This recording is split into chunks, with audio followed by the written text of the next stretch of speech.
My view on leadership derives from Bertrand Russell, who said that only fools think they're always right. A wise person is always asking where they're wrong. And that, for me, is the most critical thing about leadership. Leadership and leaders need to have enough confidence in themselves to foster the environment where they are always questioned. My name's Andrew MacLeod and I'm an Australian. I spent many years in the 1990s working in some of the world's most dodgy parts. Yugoslavia, Rwanda, and countries ending in Stan that don't have an up-to-date Lonely Planet. And from those experiences I've drawn many lessons on leadership. I moved from the non-for-profit sector in the 2000s into the corporate world and discovered that the only way to sustainably bring people out of poverty is through employment, and employment can only be guaranteed if you have profitability. So what I speak on and what I like to teach people is this interface between corporate and community and improving profitability and improving community outcomes at the same time.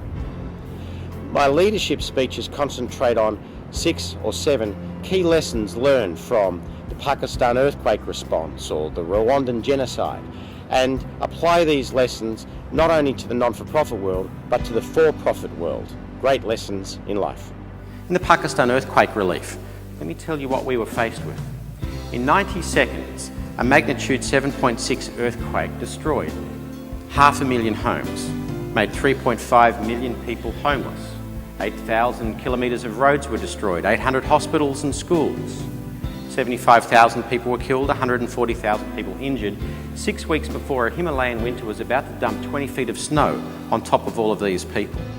There is a great challenge happening in the world today as companies move into more and more countries, into cultures that are different from their own. And the great challenge for many of our senior management is how do we adjust the footprint of our corporations in these very different communities and very different cultures. The challenge is to maintain profitability over the long term. And it's in the business interest of many companies to help communities develop so they can become the marketplace, but also the employee marketplace for the future. And the challenge for many of our senior executives is to step out of what they know. So how do we train them? How do we coach them? How do we bring people on board in this journey that a corporation needs to as a corporation expands? Leadership is not about being right or being seen to be right. Leadership is about listening.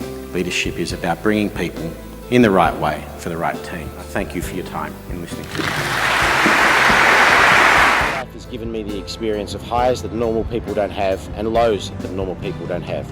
How would you feel walking into a church in Yatarama in Rwanda with 3,500 human corpses at your feet and a baby's head on top staring at you and asking, why did you let this happen? So let's start off with a small issue for the beginning of a Saturday, and that is bringing the world out of poverty. Is development aid working? Facilitation is an important task, and sometimes it is important for senior management teams to bring in external people. And external people can bring out from each of the leaders you have around a table issues and challenges that perhaps they're a bit quiet or a bit reluctant to bring in an internal-only meeting. When I facilitate senior meetings, I make sure that we bring everyone's idea onto the table, so all executives can look at these ideas and decide which is the best way forward. Well, analyst Andrew MacLeod has worked with the UN and the Centre for Strategic International Studies. Andrew, is this super agency a super idea or not? Look, I don't think the agency makes any difference at all to whether we're solving the problem. The current policy is in many ways putting a band-aid over the wound, but it's not dealing with the wound. One of the greatest challenges facing human resources managers today is retention and recruitment of high-quality staff. How do you motivate your new graduates? How do you motivate your mid-level managers to stay in your company for the long term? How do you save those retraining and re-recruitment costs? Well, one is to motivate your own teams about the social outcomes as well as the financial outcomes that your corporation is doing in its day-to-day core profitable business. One of the services I can offer your teams is to give them a broader exposure to global events and show them how their day-to-day work is actually doing good and why it is they should stay in the company that they currently are.